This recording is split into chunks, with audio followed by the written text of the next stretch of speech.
بسم اللہ الرحمن الرحیم۔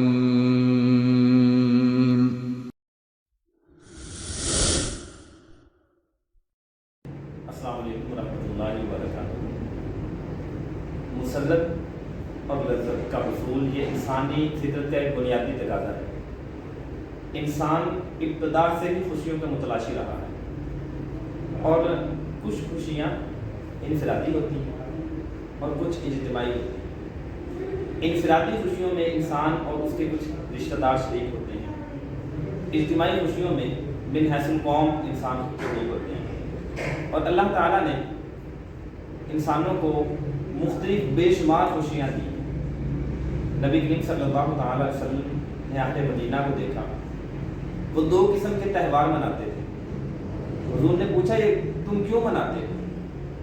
وہ کہنے لگے کہ ہم زمانہ جاہلیت میں ہم یہ دو قسم کے تہوار مناتے تھے اور اس میں شریک ہوتے تھے، خوشیاں مناتے تھے۔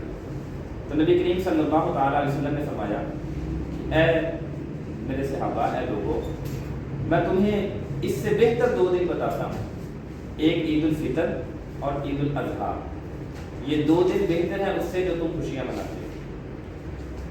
عید الفطر یہ دو لفظوں کا ماحول ہے، ایک عید اور ایک فطر۔ عید کا مطلب ہے لوٹنا، اور فطر کا مطلب ہے کوئی نئی چیز۔ اس کا مطلب چھوڑنا بھی ہوتا ہے، اور فطر کا مطلب نئی چیز بھی ہوتا ہے۔ کیونکہ رمضان المبارک کے مہینے میں پورا مہینہ انسان روزے کی حالت میں ہوتا ہے، اور اس کے بعد جب عید آتی ہے مختلف قسم کے کھانے بناتا ہے، مختلف قسم کی اشیاء بناتا ہے اور کھاتا ہے، تو ایک نیا دن انسان کے لیے ہوتا ہے۔ تو اس وجہ سے اس کو عید الفطر کہتے ہیں کہ یہ ہر سال عید لوٹ کے آتی ہے اور ایک نئے دن کے ساتھ لوٹ کے آتی ہے، اس وجہ سے اس کو عید الفطر کہتے ہیں۔ نبی کریم صلی اللہ تعالیٰ علیہ وسلم ارشاد فرماتے ہیں کہ جب عید الفطر کی رات ہوتی ہے تو اسے آسمانوں میں انعام کی رات کے عنوان سے پکارا جاتا ہے کہ یہ انعام کی رات ہے، اور جب صبح عید کا دن طلوع ہوتا ہے اللہ تعالیٰ فرشتوں کو بستیوں میں بھیج دیتا ہے، اور وہ کونوں کونوں میں کھڑے ہو جاتے ہیں اور پکار پکار کے کہتے ہیں، جس کو انسان اور جنات کے سوا ساری مخلوق سنتی ہے۔ وہ پکار پکار کے کہتے ہیں کہ لوگوں آؤ، اللہ کی طرف آؤ، آؤ دین کی طرف آؤ۔ تو جب لوگ عیدگاہ کی طرف جاتے ہیں اللہ فرشتوں سے فرماتا ہے، اے میرے فرشتوں بتاؤ اس شخص کا کیا اجر ہے کہ جس نے اپنی مزدوری پوری کر دی؟ فرشتے عرض کرتے ہیں مولا اس کو پوری اجرت دے دی جائے۔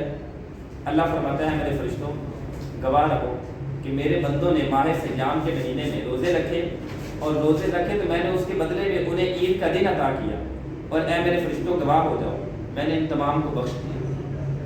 عید کا دن ہمارے لیے خوشیوں کا دن ہے۔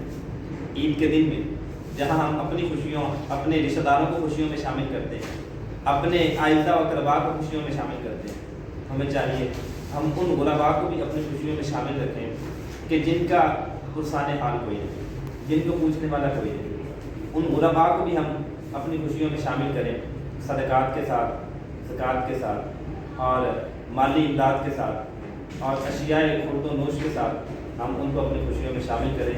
کیونکہ جب ہم اپنی خوشیاں ایک دوسرے کے ساتھ شیئر کرتے ہیں، ہمیں چاہیے کہ ہم غرباء کا بھی خیال رکھیں۔ جب ہم غرباء کا خیال رکھیں گے تو اللہ بھی ہم سے راضی ہوگا، اللہ کا رسول بھی ہم سے راضی ہوگا۔